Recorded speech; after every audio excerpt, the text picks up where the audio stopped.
Oh, guys. Happy hour.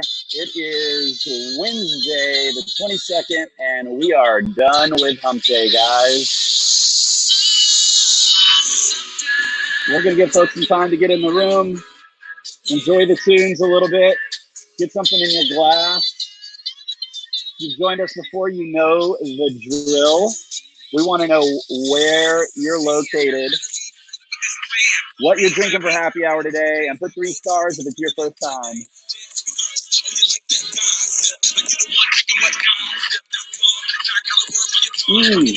Oh my gosh, Catherine, so good to have you back.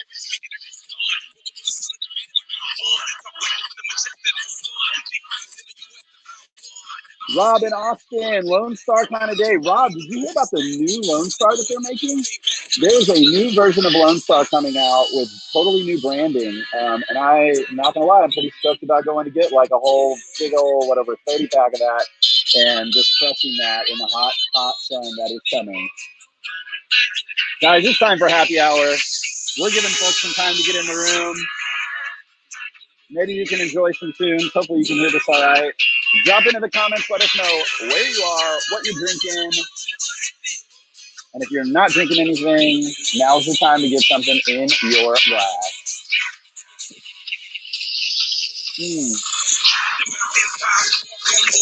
Oh, man. And it is Thursday in Canyon Lake, drinking the Coleman Hensel Rosé. I love it. Captain Flanagan in San Antonio drinking Malbec also. Hey, I'm drinking Malbec. Kendall, what's up? Good to see you. Fort Worth, 13-ounce Conte. Rob, love it. Sarah, San Antonio, drinking a Sauvignon Blanc from Gaston, France. I love that. What a great place to get some Sauv Blanc from. Lindy's drinking Malbec Carignan Rosé. It's Anthony's Rosé. We're going to talk about that today. We're still letting folks get a few more minutes to get in this room so we can party for happy hour. Y'all, I cannot tell you how glad I am that we made it past the middle of the week. Hump Day is over. Cheers to y'all. Cheers, Lee from Dallas, opening a 15 Malbec. Cheryl in Austin with a glass of Sanzio. Jamie, good to see you from Fort Worth and Taco Cab. What's up, Tony? Guys, Tony's in the comments today. I know he is going to be joining us tomorrow. Oh, y'all, this is a part of the song that I really like.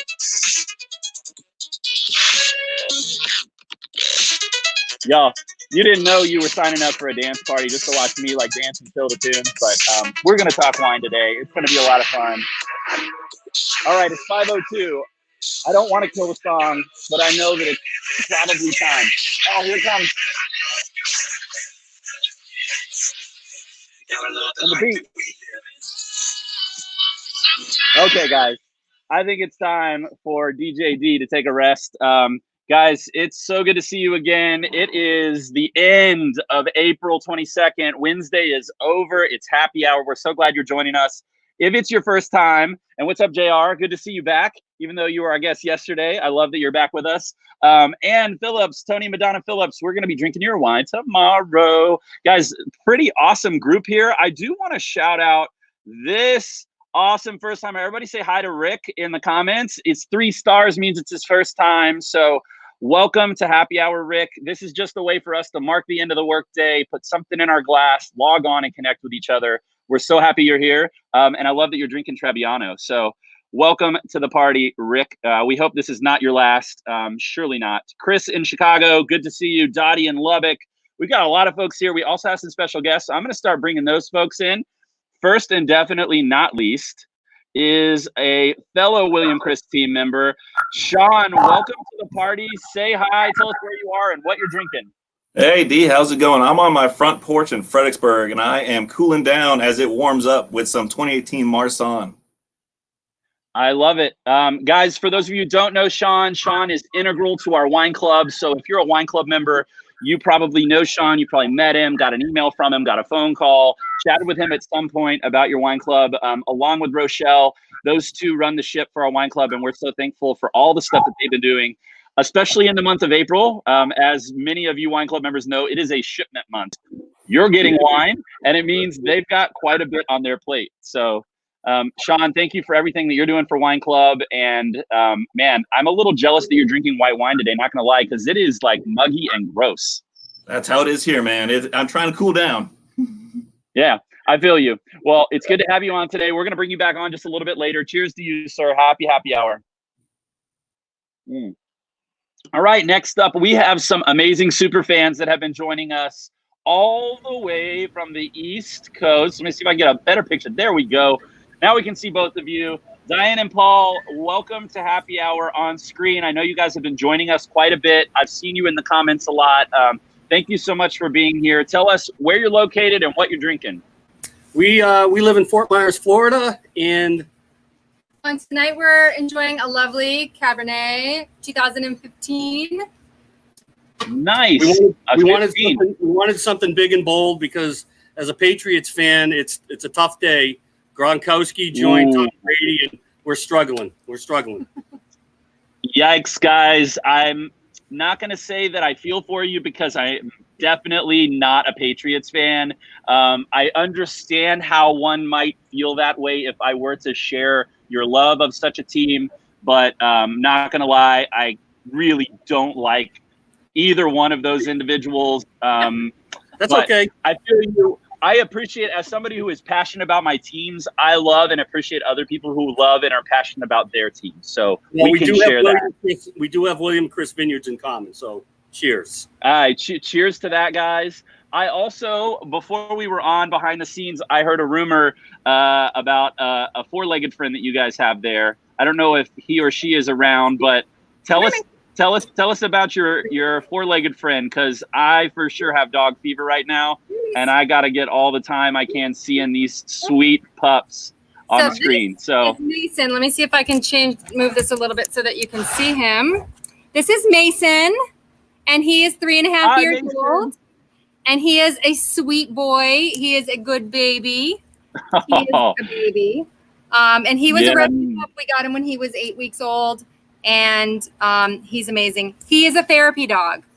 He earned his therapy certification last summer, and we go to nursing homes and we read books with little kids in the library. We do lots of fun stuff. Andy's been providing me with therapy because of the Patriots. Hey, I hear that. I need some therapy in my life. You know, I wanted to pull up, there's a comment in here. JR joined us yesterday. I know you guys were doing some awesome things, delivering dinners and stuff, so I'm not sure if you got to join us, but JR is a wine professional here in Austin, but looks like she's from Melbourne Beach. Okay. He's saying good to see some fellow Floridians on screen. So good to see you. We might be neighbors. We plan on being neighbors soon, so we'll see. Hey, Florida's not keeping us that. alone. Hey, you know, we'll welcome you with open arms in Texas. Guys, thank you for joining us. Thanks for being our fans. Thanks for spreading the love all the way in Florida. Cheers to happy hour for you guys. And we'll bring you guys back on as well. So we'll see you shortly. All right, guys. I know there's a lot of you jumping in the comments. It's so good to see a lot of other folks. Timpy, I agree. What a cute pup. He even gave smooches on screen, like on command. Are you kidding me? Like, I'm dying over here. Now, I did hear a rumor that, and I'm going to bring up our special guest for today. I did hear a rumor that there is some puppy adjacent issues going on with Morgan as well. I'm not going to, show your hand completely or steal your thunder. Guys, welcome to Morgan, who's our special guest today. We're not going to go deep into introductions yet, but Morgan, say hi, tell us where you are, what you're drinking. Hey guys, I'm Morgan Perry. I'm the founder of Vino Vinyasa, and I also do some wine PR. I live in Austin with Dee, even though we are socially distant. Yeah, and I think the puppy might come on tomorrow. We'll see what's going on there. That's all I'll say. Okay. I like it. Guys, that was a teaser for tomorrow. You don't want to miss happy hour. There may or may not be a puppy involved. So we don't have to talk about that too much. Morgan, what are you drinking today? So I am drinking Schiava. Have you heard of Schiava? Ooh, I have heard of it, but I think it's probably a new grape to a lot of our fans and viewers. So we don't have to go there yet because I don't want to steal your thunder from Wine Nerd section. Guys, We're going to learn about a new grape today. I'm almost guaranteed that like 90% of the folks here today have not either had a Schiava or even heard of it. So I'm pretty excited that we're going to talk about that. Morgan, I'm excited. I'm going to bring you back for the wine nerd section. So we're not going to go any deeper right now, but cheers. Happy hour. Guys, I am already like just amped up. I don't know if it was the music or the glass of wine I had before we started, or this like muggy weather that just has me kind of like antsy and like ready to just explode.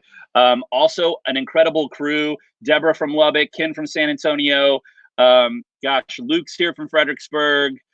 It's so good to see all these folks, all these names. I feel like many of you I'm seeing day after day, and it just warms my heart to see the community that we're a part of and that we built, our tribe, if you want to call it that. I joked earlier today that we should, as we bring on all these special guests, as a tribe, we determine by asking a few pointed questions whether or not they stay in the tribe or they get voted off the island. You know, bring some drama into happy hour where it's like, okay, 3 important questions: Willie Nelson or Matthew McConaughey, queso or guac. You know, so we'll get to that later. I know Morgan's going to have a little bit of fun with those questions, but let's talk about wine, guys, because I'm drinking a lot of it, and hopefully you are too. Today, I am drinking the Malbec from Lost Straw Vineyards in the Texas High Plains, and it's the 2017 vintage. Cool, 17 Lost Straw Malbec. While I go over this, I'm going to drop this in the comments section while I'm drinking. If you guys have questions about Malbec or this particular bottling, feel free to drop them in the comments. So I'll put that up on my screen so you can read it. I'm drinking the 17 Malbec from Lost Straw. Let's talk about it. So Malbec's famous for being pretty juicy and pretty fruity. Let's see if this one lives up to that reputation.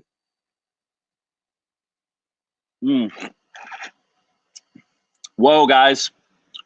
This is kind of all over the place.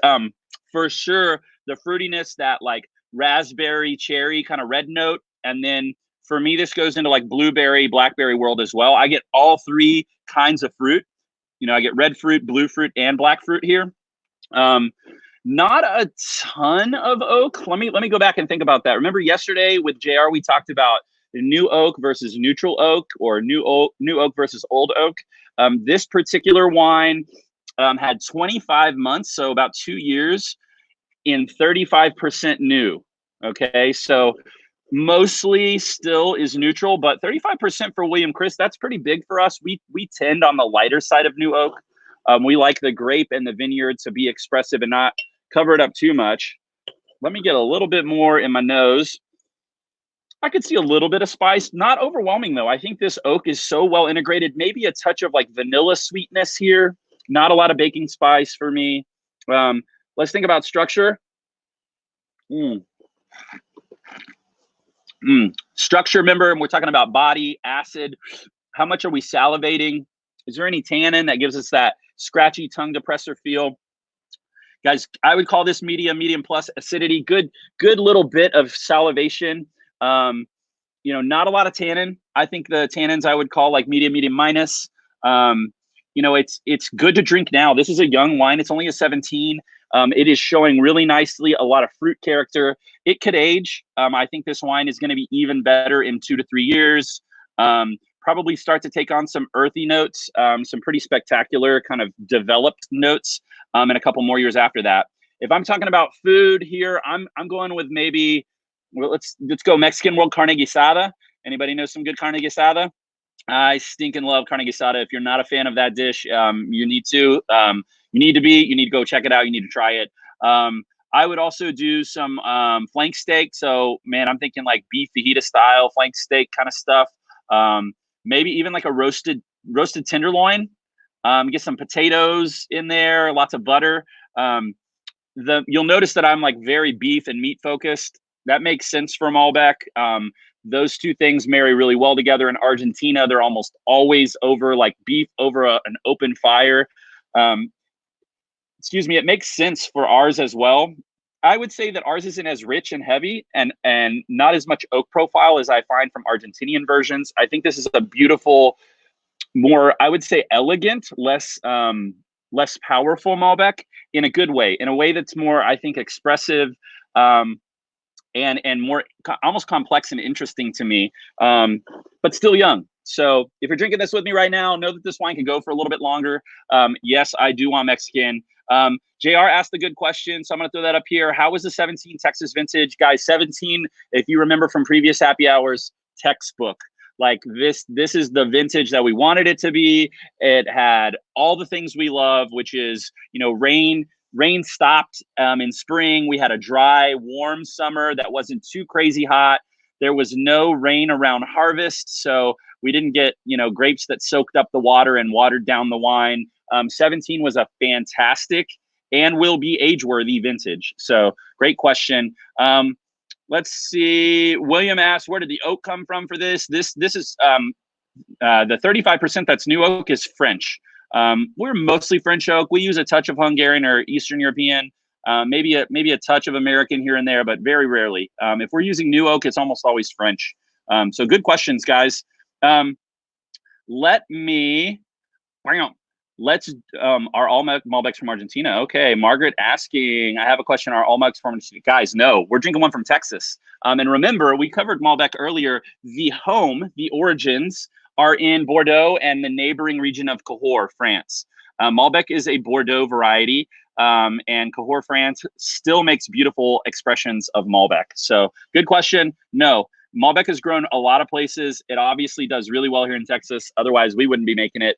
And it's delicious for me today. So, and I'm loving you guys dropping like some Mexican food recommendations in the comments. Y'all can keep on with that because I'm hankering. But it's time for the wine nerd section. I am going to bring back our lovely friend Morgan. I am going to properly introduce Morgan to give her all the hype that she deserves. Morgan is a friend of mine in the industry here in Austin. She is a wine educator and yoga instructor, and also a public relations professional for wine. So she's got a lot going on her plate. She is hyper talented. She is a fellow WSET level 3 certified individual like myself. So I love finding other folks who are certified in the same program. We kind of speak the same language. Guys, she is a master with yoga and meditation and all those kinds of things. So welcome back, Morgan. I want to start us off by you sharing a little bit like when and how did you get into wine? So I've actually been working in wine marketing and PR for like 13 years now, which is crazy. Wow, 13? Yeah, but it started with me at an agency in New York City where I was the low-level person and I was basically like copy pasting tasting notes and I didn't know what anything meant and it was so overwhelming, and I would sometimes go to wine tastings and literally have like feel like they were speaking another language, and they would be like, oh yes, the structure of this wine and the acidity and the tannins, and I would kind of be like, wait, and this was even like pre-iPhone, not to date myself. So I couldn't even Google it on the spot necessarily all the time. So a couple years into that, I got to go down to Chile for a press trip, and that's when I actually fell in love with wine. I actually met the winemakers and saw the vineyards, and I had been to vineyards before with my friends. Very different experience than they're on a work wine trip, right? We really got a deep dive, and I saw where the grapes were grown and how it translated, and I said, okay, I get it now. I finally get it, and I asked my boss if she would basically pay for me to take wine classes since I was working on the marketing and PR and event side. So that's kind of how I got started. I love it. And talk to me about at what point did yoga become an intersection or where was that intersectionality? Those two things in my mind are totally unrelated. They're in totally different planes. Like, where did those come together for you? How did that happen? Right. So as you would imagine, working at an agency in New York City is quite stressful. And I was also, it was a mental thing. I was really stressed, but I also was a runner at one time. And with COVID times, I'm starting to run again because it's a great solo activity. But I was a runner. And so it was kind of twofold. I was really stressed out from work and I wanted to stretch, and I found yoga. And I fell in love with it. I would leave and I would just feel like a different person than when I walked in the room. And I was so carefree and less stressed and just kind of zen. And yeah, and how they became combined is kind of a different story. So I quit that job because it was quite stressful. And I decided to do the whole, I don't know what I'm doing with my life. I need to find myself. I'm going to go do my yoga teacher training because this is something that has really called to me and I'm really interested in. So when I was down in the Dominican Republic doing my yoga teacher training, every day we would be doing yoga all day. And then at night we would sit around and drink wine and play cards. So I knew that everyone that was in my training was actually a wine drinker. So when it came time to teach our final class, during the teacher training, I decided to mix it up. Instead of just kind of doing the same thing everyone else was doing, I decided to talk about wine a little bit while we were doing yoga. And then after our Shavasana, which is where you lay on the mat and just kind of let your body absorb the physical practices and let your brain absorb, in my case, all the wine knowledge I was dropping, then we did a wine tasting afterwards, after the yoga. Every single person basically freaked out and they were like, that was so cool. You need to do this. So that's kind of how my company Vino Vinyasa was born. I love that. I'm going to write Vino Vinyasa in the comments so folks know the name. And I'm going to put that up here on the screen. There's some good questions we'll get to here in just a little bit. But I know that you had mentioned wanting to share how that kind of yoga and meditation practice changes our wine experience. So I'm going to turn it over to you. I'm really excited to go through this and to experience this with you. So I'm going to pull myself off the screen and turn the mic over to you. Okay, cool. So one thing that people ask me a lot, and I see questions, so I'm trying not to look at them, is how yoga and wine work together. And I think the real answer is mindfulness, right? So when you are doing yoga, you're moving mindfully, you're focusing on what's happening in the moment, you're focusing on your breath. And when it comes down to wine tasting, as wine professionals, a lot of us on here work in wine, and we basically are taught to mindfully taste. So a lot of times when you're drinking wine, you're chatting with friends, you're not really thinking about it, you're eating, you're in a loud restaurant, it's hard to focus. But as trained wine people, we're taught to really mindfully notice everything about how it looks in your glass, how it smells, how it tastes, and being mindful is so, so, so important. What I have found through my classes, and this was like a total accident, is that after that Shavasana, which is essentially a meditation on your mat, and then when we wake up, people are really, really excited to taste their wine. So I lead them through like a really short meditation just to kind of get them back to that Zen place, because really they want to drink the wine and I want them to kind of come back to that centered space. Then I lead them through the wine tasting. So what I wanted to try with you guys today is just like a super simple meditation to see and have you guys, put your wine glass down, close your eyes, and let's get to a different place. Let's go somewhere else today. It's Earth Day. So I was thinking we can all close our eyes and just imagine our favorite place on earth. We won't be able to travel there for a while. So I'm just going to lead us through a little 1-minute meditation. So you guys just go ahead and close your eyes. My meditation music. Close your eyes and just take a breath. Just inhale and exhale and just allow those thoughts to come and go. And then just imagine this place. It could be any place on earth that you've visited in the past and you'd like to maybe go back to in the future. Just find that place. And then just breathe in through your nose and feel your lungs start to expand as you do that. And then as you exhale, breathe out through your mouth and let it all go. Breathe in. And just look around this place that you're at in your mind. Notice what you're seeing. And then exhale and let your mind and your body, your muscles all soften as you exhale. And then inhale again. Notice what you're smelling around you. And then exhale.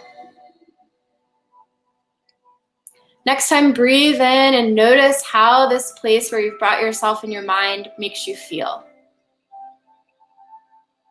And then breathe out and let that go. Take one more big inhale, breathe in. And then exhale, let it go. And go ahead and open your eyes. So hopefully you guys feel a little bit calmer now. I know it kind of changed the energy and the vibe, but I would love for everyone to just kind of give their glass a swirl and just give it a sniff and just notice if you might be a little bit more in tune with what you're smelling. I'm getting a lot of cranberry on this wine right now.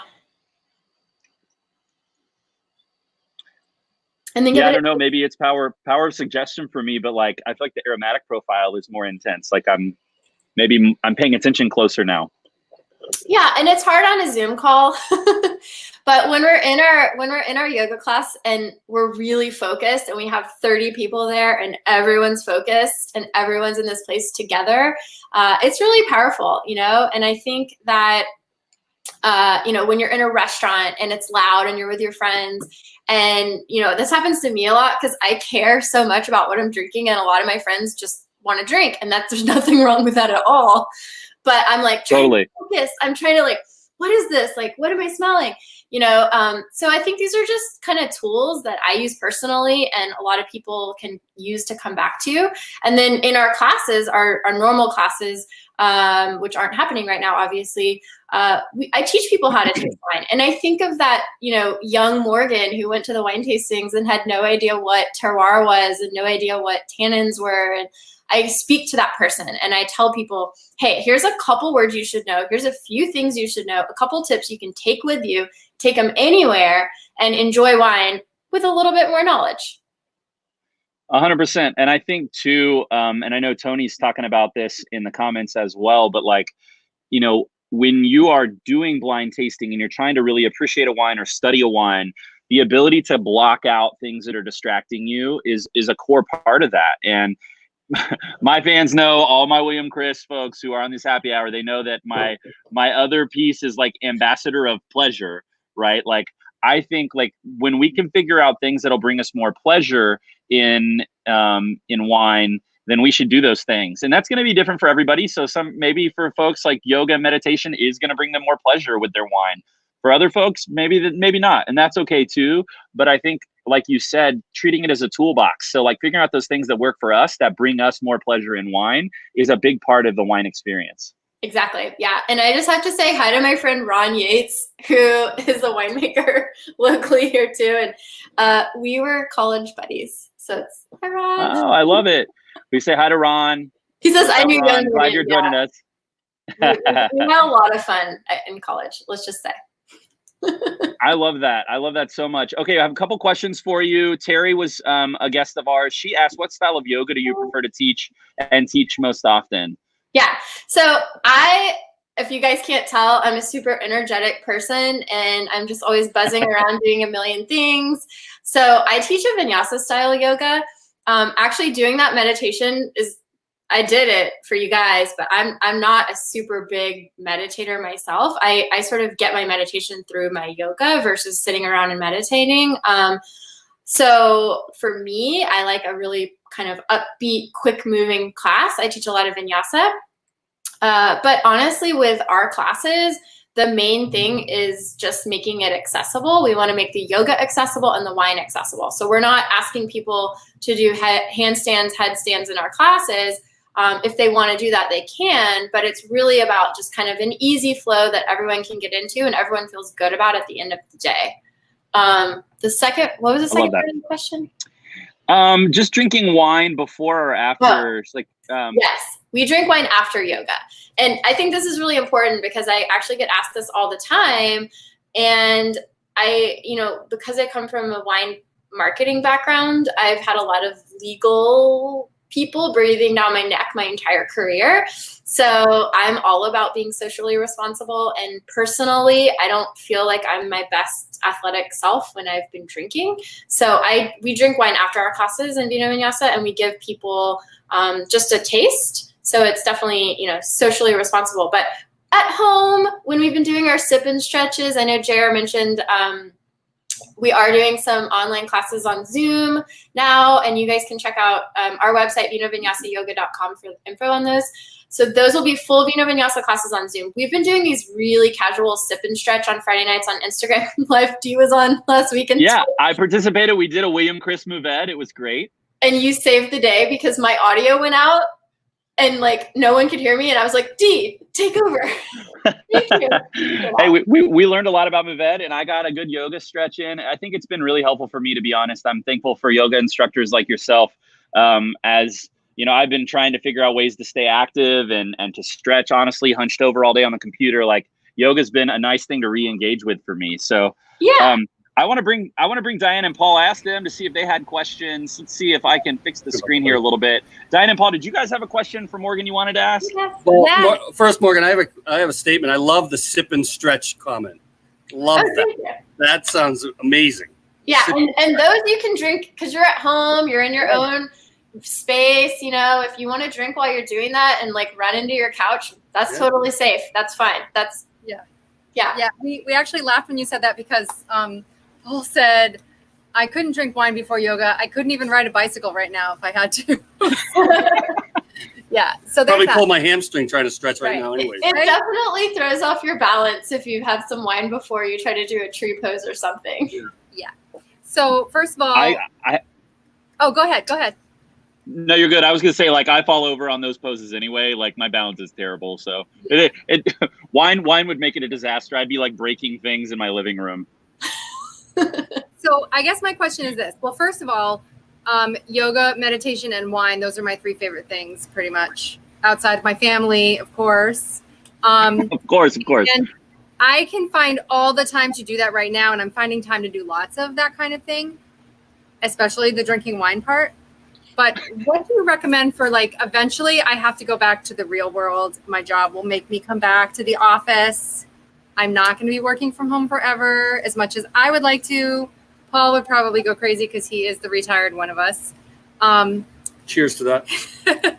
So what do you recommend to kind of like stay in that mindset where you make the time? Because I find like when you get back to work, you're just... Yeah, I would say, and actually it's funny because JR and a couple of us on here right now, we're in this kind of little movement motivation group that we've started, and it's just every week there's a Zoom call. I haven't even been able to join them because I've been out actually, like I was paddleboarding on Sunday when we had our Zoom call, but it's a WhatsApp group of people, and we're all kind of motivating each other and saying like, this is what I did today, this is what I did. And one of the tips that someone gave in that I thought was really good, and this is how I live my life anyway, is I calendar everything. So I put everything that I want to do for the day in a block in my Google Calendar. I'm not saying it doesn't get pushed back to later in the day, but at least if you have that time blocked out, you know, especially to work out, and then if you want to take an online class that you've prepaying is something where like you will go. If you pay $10 for an online yoga class at 6 p.m. or you sign up on whatever you might use or sign up on MindBody or ClassPass when we're back in the normal world and you can go, signing up ahead of time and committing is probably the best, you know? Good. I know that helps me so much when I'm like trying to stay in the like habit of going to physical fitness of any kind. Like I got to commit with my pocketbook, and then I'm like, man, I've already paid for this and I'm stupid if I don't go. But I think the like second piece, though, it's actually the first piece that you talked about was accountability and like having a community of people to encourage you, but also to hold you accountable and kick your butt when you don't want to get out of bed in the morning sometimes. So I appreciate that. And then the last thing I want to say is I definitely think that you should partner with William Chris and you should do like a monthly yoga and wine tasting event. Yeah, so we've talked about that a little bit. So William Chris has actually been a really big supporter of ours. We do a monthly class at the Four Seasons currently, and we had just started a partnership with Hotel Zaza. We'll see what happens after COVID with all of that. But I had actually talked to some of the team at William Chris about doing like a mini retreat out there one day and just kind of bringing people from Austin out. Morgan, we will travel for that. We'll travel there. Hey guys, maybe there's so much I want to do post-COVID. Yeah, of course, post-COVID, but like maybe our viewers today can let us know how excited they are about the potential of like a yoga retreat that's wine related, that we can kind of marry this wine education yoga world and partner with Morgan and Vino Vinyasa and William Chris together. That sounds like a lot of fun. And we could do a Zoom class too, you know, where we all have the same wine and we give everyone time to pick it up. And I know there's wine club members, so maybe it's whatever's in the wine club for that month. We could focus on that wine, and then I can talk about it during yoga.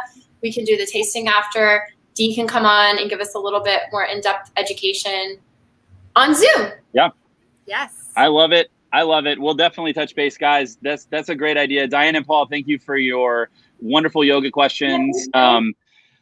Morgan, gosh, we're already 35 minutes in. We have gone way past time. I do want you to tell us really quickly your profile of Schiava the grape, because we did tease it. So I don't want us to miss that. I'm going to pull up a screenshot of where it's from. Cool. But like, if you just had to give us like 3 things to know about Schiava and why we should care about it, what would you say? I got it. I gotcha. Schiava, you guys. Last summer, I drank a lot of Schiava, and I deemed it the summer of Schiava. You can kind of tell it's a really light red wine. It is, I would compare, I think it's between like, I like to compare it as between like a Pinot Noir and a Rosé. It's actually even lighter than most Beaujolais, Cru. But it's actually mostly from this region in the north of Italy that you're looking at here, Trentino, Alto Adige. I work with the region of Alto Adige, and I got to go over there last summer. It's literally the most beautiful place, one of the most beautiful places I've ever been. And I started drinking this wine over there, and once I got back, I just started buying it basically in bulk, because it's just like this easy drinking red. You can drink it slightly chilled. The main things to know about it, it's also known as Trollinger and Vernach. It's grown also in Germany. All of this whole area, northern Italy, Germany, Austria, it was all the Austrian-Hungarian Empire at one point. So this is where it's a native varietal to this region. Sometimes you might see it on the bottle as Santa Maddalena, Lago del Caldero. There's a couple other like synonyms, but basically it's a super light, easy drinking red, really juicy fruit. Can sometimes be earthier, kind of like a Beaujolais, but usually like this cherry, raspberry, strawberry. But it's got a little bit more going on than just being like straight up fruity, right? Generally, they don't use a lot of oak. This one is 100% stainless steel. And just to kind of tell you guys, this is from Austin Wine Merchant. I just got this last week. Sorry, there we go. This is the wine I'm drinking here, Abigail Nutella. This is actually in Abiur, a monastery that was started in 1142, which is crazy. So if you're looking for a summer red, this is one of my favorite summer reds, and people haven't really heard of it. They don't know how to pronounce it. It's Schiva, so people get confused on how to say it, but it's Schiava, and yeah, it's one of my go-tos. So cheers. And cheers indeed. Would you agree that this, because people don't know a lot about it, if you find one, that it's generally a good price point? It's very like pocketbook friendly. Absolutely. Yeah. I think this was like 18 bucks. Yeah. Yeah. And most of the wines from Alto Adige, that region, are pretty good value wines. It's just kind of like people don't really know about it, but they only produce 1% of all wines in Italy, and like 99% are DOC. So they're all high quality wines. Yeah. I love that. Somebody's asking about Schiava grown in Texas. I haven't heard of anybody growing Schiava. I know we've got some very knowledgeable Texas wine people who are in this and view this on the regular. So if you're a Texas wine drinker or a wine producer, I saw Ron Yates.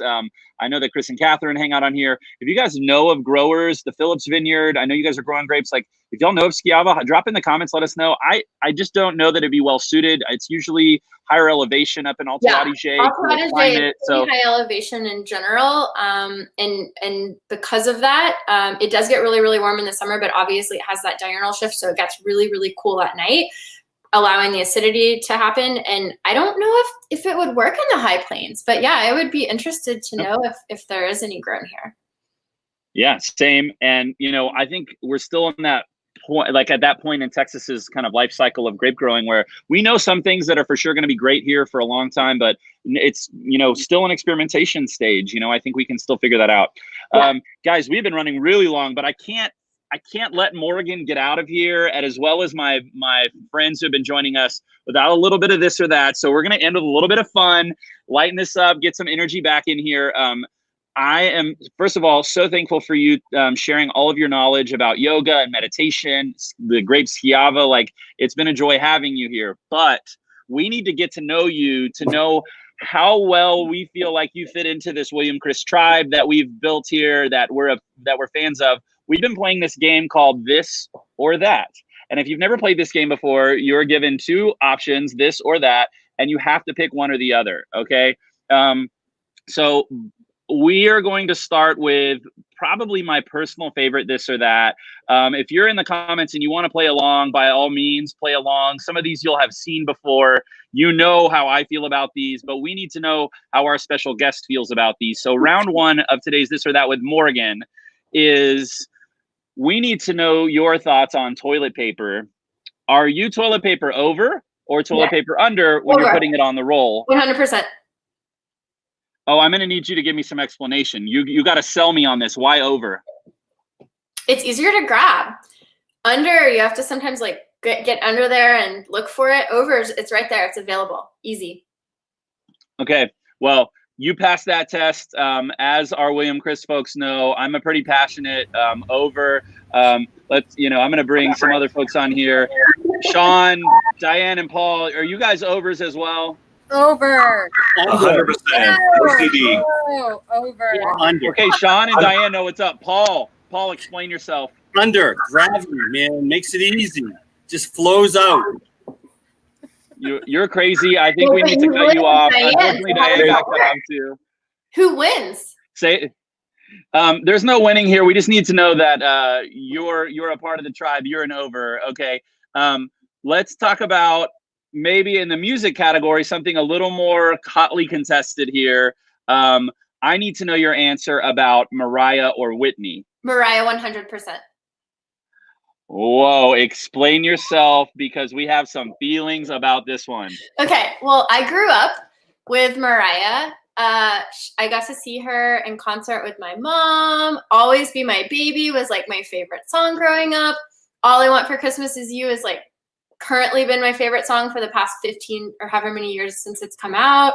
And yeah, just like, I love Whitney. I think she's amazing, but there's like a really soft spot from my childhood for Mariah. And yeah, sorry, Mariah. Ooh, okay, Morgan, there's a lot of comments right now. There's a lot of Whitneys. I don't know if you're seeing all the Whitneys that are in the comment section right now.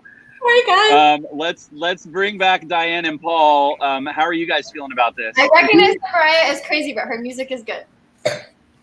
We are Whitney 11 months out of the year, Mariah for December. Mm-hmm. Yes, Christmas and Mariah is what it's all about for us. Yeah. I mean, you're kind of doing that cheating thing I told you weren't allowed to do, guys. But it sounds like you're basically Whitney fans. Let's bring Sean on here. Sean, how are we feeling about this? It's Mariah. Is it a competition? With the heat coming, that Christmas album on right now. You totally just did that. You totally just are bringing that in here. Okay, guys, I'm going to pull you off because I cannot agree with that. What are you talking about, Mariah? This is a Whitney only place. If you're Mariah, no, I'm just kidding, guys. We love you still. It's okay to be wrong sometimes. You last should be but not off least, because I put on Mariah. pretty much I did, and that's what I get to do as the czar of the If you William don't Chris like Happy that song, Hour. D, if you don't like that song, we're gonna have to reconsider our friendship. I don't know. I mean, I love that song, but I am a Whitney Houston. Have you seen The Bodyguard? I mean, have you heard those pipes? I listen. It's a really tough thing, but like it just goes back to my childhood, and I'm sorry. Also, I agree. There's a lot of people saying Sean is such a contrarian in the comments. Rochelle's sticking up for you. Don't worry, Sean. Your boss got your back. Okay, guys, last round with Morgan. We've done this before with William Chris, but this is a pretty hotly contested one. So I'm going to need to know the answer, and I'm finally going to share my answer because I think I didn't. We need to know Star Wars or Lord of the Rings. Okay, Tony's gonna get mad at me for this, but I have to say Star Wars only because we just started watching Lord of the Rings. I've only seen the first Lord of the Rings, and I'm like almost done with Star Wars now. I've done like, I don't know, mostly all of them except 2. But I like Star Wars. I think it's so well done, and it's just like the storyline and like, yeah. I haven't seen all of Lord of the Rings though, so. Woof, woof. Okay, we're gonna have to bring our friends Diane and Paul back in for this. How are y'all feeling about this question? Well, we've never watched Lord of the Rings. Oh my gosh, we're done. I can't listen to you. Unbelievable. You're getting cut off. Nobody can hear you. No, I'm just kidding. I'm totally bringing you back. You got to explain yourselves. Okay, I have watched all of the Star Wars and all of the Lord of the Rings. I don't think he's watched any of them. I don't know if I've been in the But I am a Lord of the Rings 100%. As much as I did enjoy Star Wars, I got a little lost with all of their like prequels and sequels, and Lord of the Rings is very straightforward. You've watched Lord of the Rings? All of them. Yes. Where have I been? Wow. Sleeping. Yeah, seriously. Paul, what is going on over there? We've got some business to catch up on. I'm not the master of my domain. Maybe, Diane, maybe you need to be given. You know, I win the over fight. So Wait, that's how fair. many Lord of the Rings are there? Well, there's 4. technically there's 3 Lord of the Rings, but then you can also include The Hobbit. Yeah. Okay, so I have. Let me circle back once we're done with the whole thing because. Okay, Sean, we got to hear this. I really hope my brother and sister-in-law aren't watching. I started to watch Lord of the Rings. I fell asleep 30 minutes in. I'm Star Wars all the way. No. Star Wars all the way. Yeah. Okay, guys. Okay, we talked a pretty heated discussion about this last week, and I never gave my answer. I didn't realize until happy hour was over. Guys, I am 100% in.